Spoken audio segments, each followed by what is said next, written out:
બધું જ વૈજ્ઞાનિક દ્રષ્ટિએ સાબિત થયું. આ વખતનો નોબેલ પ્રાઇઝ મેડિસિન માટે જેને મળ્યો, 2 જાપાનીઝ સાયન્ટિસ્ટ, એણે શું સાબિત કર્યું?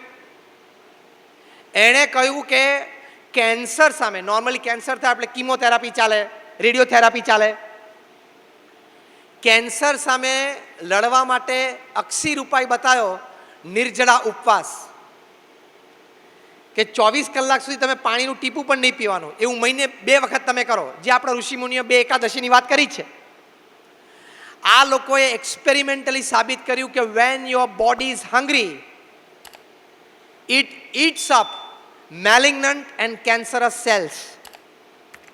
એક્સપેરિમેન્ટલી સાબિત કર્યું કે તમારું શરીર ભૂખ્યું હોય ને ત્યારે પહેલું શું ખાય? નબળી સેલ ખાય, પછી મેલિગ્નન્ટ એટલે સડેલી અને કેન્સરસ સેલ્સ હોય એને ખાઈ જાય, અને પેટનો એસિડ એને બહાર કાઢી નાખે. તો ઉપવાસથી કેન્સર નથી થતું, નાનપણથી જ્યાં કરીને કેન્સર થાય જ નહીં. હવે આપણા ઋષિમુનિઓએ ઉપવાસના પારણામાં લીંબુનું શરબત મૂક્યું. લીંબુ, ખાંડ અને પાણી.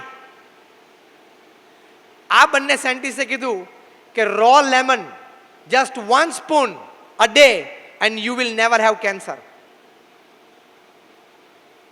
તો આ કેટલું સાયન્ટિફિક મૂકેલું છે આપણા ઋષિ મુનિઓએ. ઓસ્ટિયોપોરોસિસ નામનો રોગ થાય છે, જેમાં આપણા હાડકાં બ્રિટલ થઈ જાય.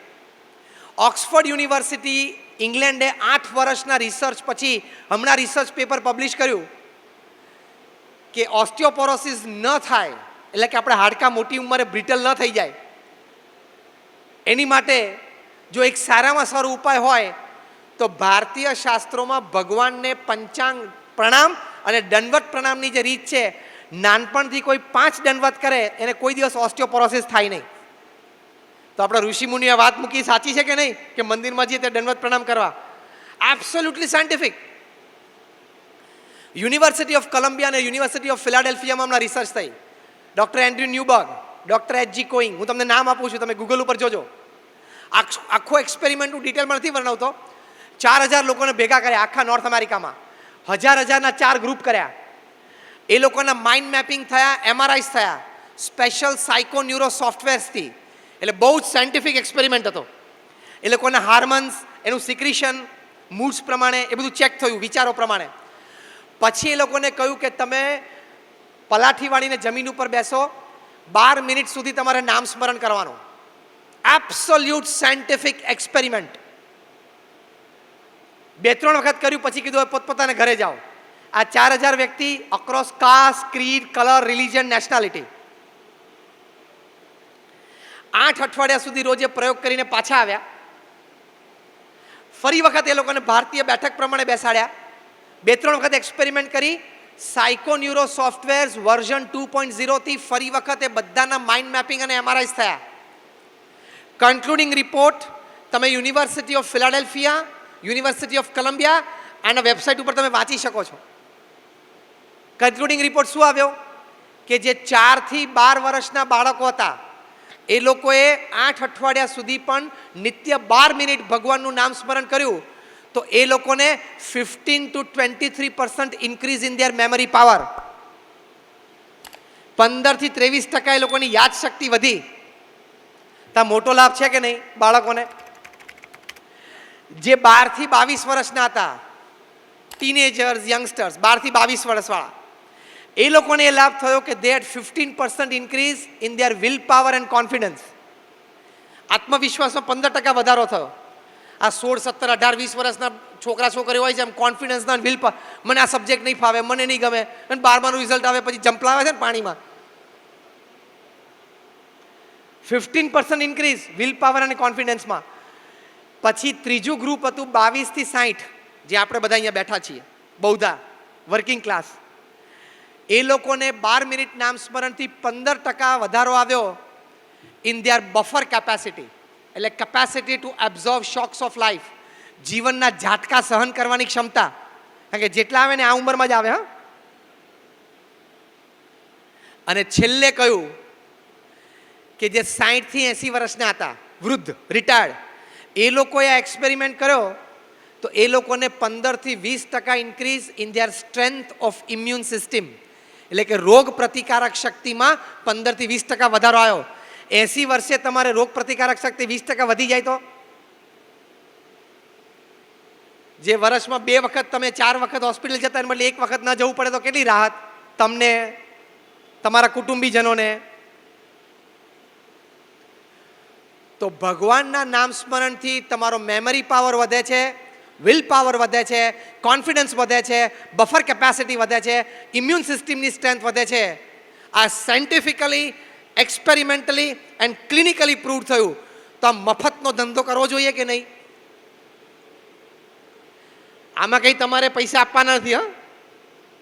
મફતનો ધંધો છે આ. તો આ વસ્તુ સાચી છે. આ તો મેં તમને એક એક્સપેરિમેન્ટ કહ્યું, આવા 500 પ્રયોગોના રિઝલ્ટના પેપર્સ છે મારી પાસે.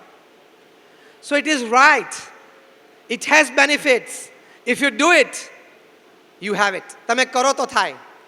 તો ટૂંકમાં life is beautiful, life is wonderful, life is dignified. માટે life is beautiful, life is worthy to live a dignified life.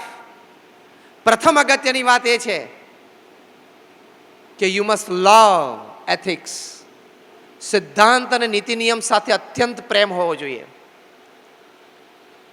એ નીતિ નિયમ અને સિદ્ધાંત રાખીને જ કામ કરવાનું.